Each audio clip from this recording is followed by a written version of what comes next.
ગયા વિડીયોની અંદર આપણે વાત કરી હતી બેઝિક ઓફ સ્ટોક માર્કેટની અને એની અંદર વાત કરી હતી થોડી ઘણી કે ડીમેટ એકાઉન્ટની અને એ ડીમેટ એકાઉન્ટની વાત આજે ફૂલ્લી ડિટેલમાં કરવાના છીએ અને વિડીયો ખૂબ જ ઇન્ટરેસ્ટિંગ રહેવાનો છે. તો વિડીયોને છેલ્લે સુધી જોજો અને ચેનલ પર નવો છો, ચેનલને હજુ સુધી સબસ્ક્રાઇબ નથી કરી તો ચેનલને સબસ્ક્રાઇબ જરૂરથી કરજો. તમારો કિંમતી સમય ન બગાડતા વાત કરીએ આજે આ ડીમેટ એકાઉન્ટની. તો કે ભાઈ ડીમેટ એકાઉન્ટની જરૂર શા માટે પડી અને એ શા માટે ખોલાવવું જરૂરી છે અને એ કોણ ખોલાવી શકે અને કેવી રીતે ખોલી શકાય એની વાતચીત આજના આ વિડીયોની અંદર આપણે કરવાના છીએ. સૌથી પહેલું તો ડીમેટ એકાઉન્ટ ખોલાવવાની જરૂર શા માટે પડી?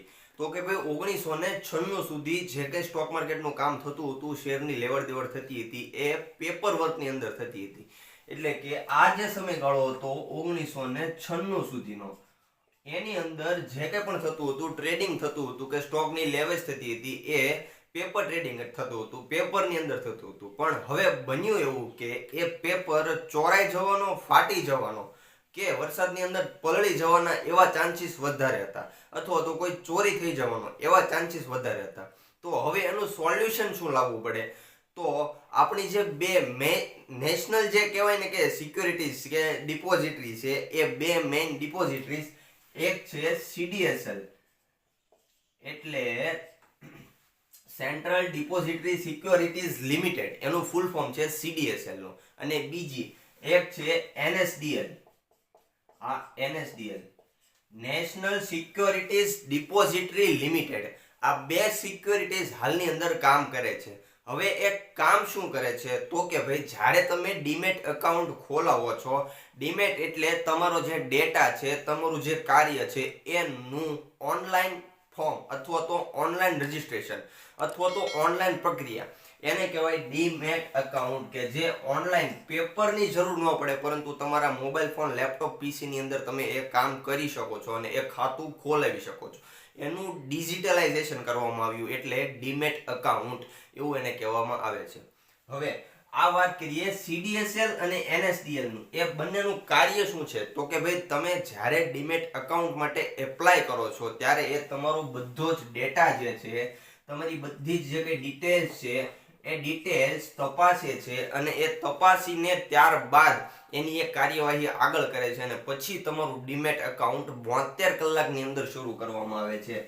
અને એની જે આખી દેખરેખ છે એ સીડીએસએલ અને એનએસડીએલ દ્વારા રાખવામાં આવે છે. કે ભાઈ આ વ્યક્તિનું આ એકાઉન્ટ છે, એમનો આ ડેટા છે અને ડેટાની અંદર શું શું આવે એની વાતચીત કરીએ. સૌથી પહેલા તો કે ભાઈ આ તમારો જે ડેટા છે, માની લો કે કોઈ એક એબીસી પર્સન છે અને એ એબીસી પર્સન જ્યારે ડીમેટ એકાઉન્ટ ખોલાવે છે તો એ ડીમેટ એકાઉન્ટની અંદર કઈ કઈ એવી વસ્તુઓ છે કે જેની જરૂર પડે?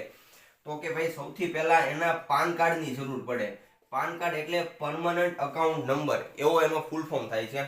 હવે પછી તો કે આધાર કાર્ડની જરૂર પડે, પછી બેંક ડિટેલની જરૂર પડે અને એક મહત્વનું અને એ છે ઈ સાઇન. ઈ સાઇન એટલે કે તમે જે સહી કરો છો એનું ડિજિટલ ફોર્મની અંદર સહી કરવાની, એ ઈ સાઇન એક પ્રોસેસ છે. એટલે કે જ્યારે તમે ડીમેટ એકાઉન્ટ ખોલાવો છો અને તમારી જે કંઈ ડિટેલ્સ છે, તમારો ફોટો છે, તમારું જે કંઈ વેરિફિકેશન છે, એ કમ્પ્લીટ થયા પછી 72 કલાકની અંદર આ સીડીએસએલ અને એનએસડીએલ આ બંને જે સિક્યોરિટીઝ છે એ તપાસે છે કે ભાઈ આ વ્યક્તિનું આ ડિપોઝિટરી છે તો આ વ્યક્તિની અંદર આ ડેટા છે અને એ ડેટા કલેક્ટ કરી અને પછી તમારું ડીમેટ એકાઉન્ટ તમારા બેંક એકાઉન્ટ સાથે કમ્પ્લીટ કરે છે.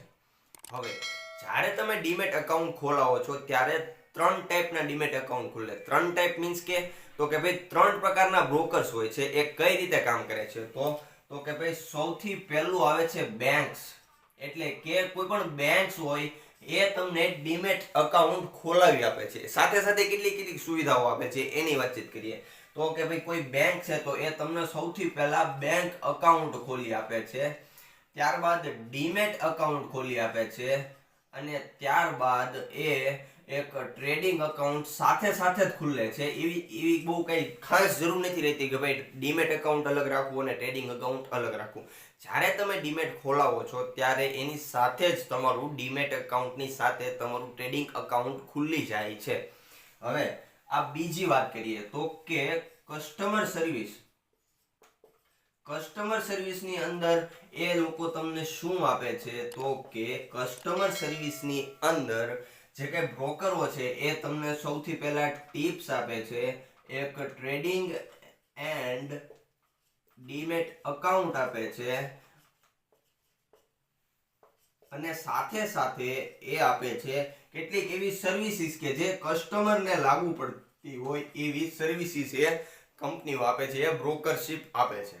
હવે ત્રીજો મહત્વનો પોઈન્ટ છે એ છે કે ઓનલી કોઈ એક પર્ટિક્યુલર કસ્ટમર સપોર્ટ અથવા તો સર્વિસ કે જેની અંદર માત્ર ને માત્ર કસ્ટમર સપોર્ટની જ વાત કરવામાં આવે કે ભાઈ કસ્ટમરને શું અટવાય છે, એ ક્યાં ક્યાં અટવાય છે અને ક્યાં નથી ખબર પડતી, કે શું વાંધો પડે છે, એની વાતચીત કરવામાં આવે છે. એટલે જ્યારે પણ તમે ડીમેટ એકાઉન્ટ ખોલાવો એટલે એવા તો કોઈ હોય નહીં કે જે તમને ફ્રીમાં ડીમેટ એકાઉન્ટ ખોલાવી આપે, અથવા તો ફ્રીમાં ખોલી આપે તો સાથે સાથે એના કોઈ પણ ચાર્જીસ ન લાગતા હોય. એવી કોઈ કંપની કે એવી કોઈ પણ બ્રોકરશિપ હોતી નથી, કારણ કે કોઈ પણ વ્યક્તિ કે કોઈ પણ કંપનીઓ પોતાના કોઈને કોઈ ફાયદા માટે કામ કરતી હોય છે.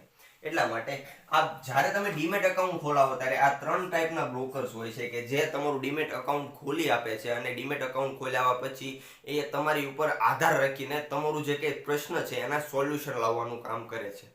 હવે મહત્વની વાત એ કરીએ કે ડીમેટ એકાઉન્ટ ખોલાવતી વખતે શું શું ધ્યાનમાં રાખવું જોઈએ.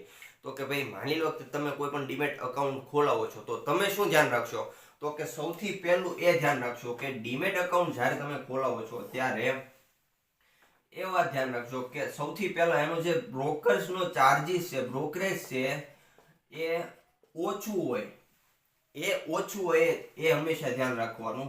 પછી તો કે એનું જે વાર્ષિક જે ચાર્જીસ આવે છે એ એન્યુઅલ મેન્ટેનન્સ ચાર્જીસ એટલે કે એએમસી છે ને એ 0 હોય એ પ્રકારનો એવું અકાઉન્ટ હતો તો એવી કોઈ બ્રોકરશિપ કંપની ગોતવાની કે જેનું ચાર્જીસ સાવ ઓછા હોય. પ્લસ કે ટ્રેડિંગનું જે માર્જિન છે, માની લો કોઈ વ્યક્તિને ટ્રેડિંગમાં રસ છે અને ટ્રેડિંગનું જે માર્જિન છે એ માર્જિન ઓછું હોય, એવી એક ખાસ વાત યાદ રાખવાની કે ભાઈ હું આવા 2-3 પોઈન્ટને ધ્યાન રાખીશ અને એવી કંપની ગોતીશ કે જે અથવા તો એવી બ્રોકરશિપ ગોતીશ કે જે મને મેન્યુઅલ એના જે એન્યુઅલ ચાર્જીસ છે, એએમસી ચાર્જીસ છે એ ઓછા હોય, એનું જે માર્જિન છે ટ્રેડિંગનું એ સાવ ઓછું હોય અને એનું જે બ્રોકરશિપ છે એ ઓછી અથવા તો નહીંવત હોય અથવા શૂન્ય હોય, એવી હું કંપની ગોતીશ.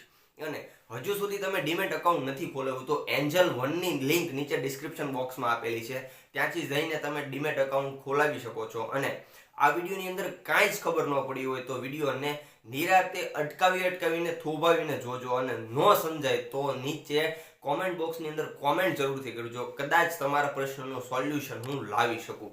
તો વિડીયોને છેલ્લે સુધી જોવા માટે તમારો ખૂબ ખૂબ આભાર.